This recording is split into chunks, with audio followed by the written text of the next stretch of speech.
It was a Friday night, and I had stayed late at work, finishing up a project I had promised to submit before the weekend.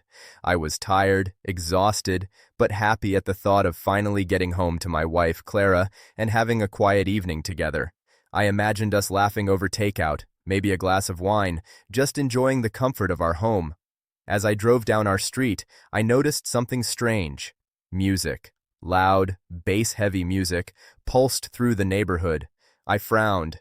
Clara had mentioned a small get-together with some friends from work, but it was supposed to be low-key, nothing like this. Pulling into the driveway, I immediately realized the noise was coming from inside our house. Windows were open, laughter and shouting spilling out. And there she was, Clara in her party dress, laughing and clinking glasses with people I barely recognized. She hadn't expected me to come home early. I stepped inside quietly, hoping to surprise her. Maybe she would be happy to see me, I thought. But the moment she spotted me, her expression froze. A smile, quick and forced, crossed her face, followed by something I hadn't seen before. Panic. "You're home early," she said, a little too sharply. "Yeah," I replied, trying to sound casual. "I finished work sooner than expected." Her friends turned toward me, smiles faltering. I noticed the tension instantly. One of them, someone I didn't know, snickered, looking between Clara and me. "Well," she said finally, her voice a little too cheerful, "you weren't invited to the party." My heart sank. My own home, the place I had trusted, the place that was supposed to be ours, was no longer a safe space. I realized then that this wasn't just a small social gathering. This was her world without me, a world she didn't think I deserved to be part of. I stood there, stunned, as she continued laughing with her friends. I tried to speak, tried to ask what was going on, but the words wouldn't come. The laughter, the music, the casual dismissal, they all felt like a betrayal wrapped in satin and champagne. I remembered the subtle signs I had ignored over the past months. Late nights, at work, secretive texts, the way she seemed distant when I brought up plans or future dreams. I had brushed them off, convincing myself I was imagining things. But now, the truth was laid bare. She had created a life parallel to ours, a life where I didn't belong. The rest of the night was unbearable.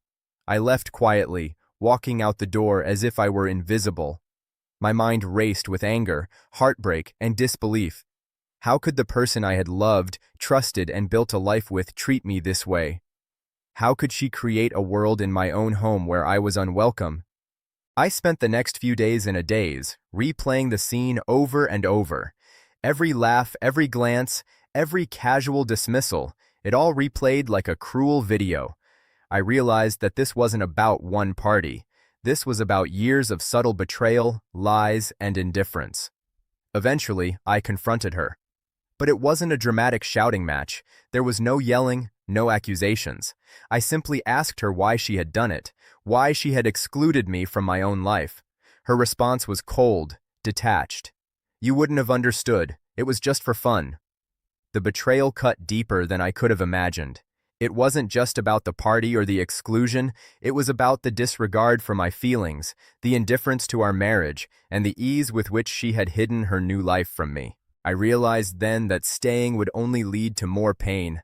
Love alone wasn't enough to keep a marriage alive. Trust, respect, and shared commitment mattered just as much, and hers had been gone for a long time. Leaving wasn't easy. The house, the shared memories, the life we had built, it all hurt to walk away from. But I did. Slowly, methodically, I removed myself from a life where I wasn't valued, where my presence didn't matter, where my trust had been betrayed. In the months that followed, I focused on rebuilding myself. I leaned on friends, found strength in my own independence, and learned that self-respect is far more important than someone else's fleeting happiness or deception. I realized that betrayal can come in many forms, sometimes not through cheating, but through exclusion, manipulation, and the quiet dismissal of your place in someone's life. Looking back, that night, the party, the laughter, the words, "You weren't invited," was a turning point. It revealed the truth I had refused to see, forced me to acknowledge the depth of the betrayal, and ultimately pushed me toward reclaiming my life. I didn't hate her. I didn't need revenge. I simply walked away, carrying with me the lessons of that night.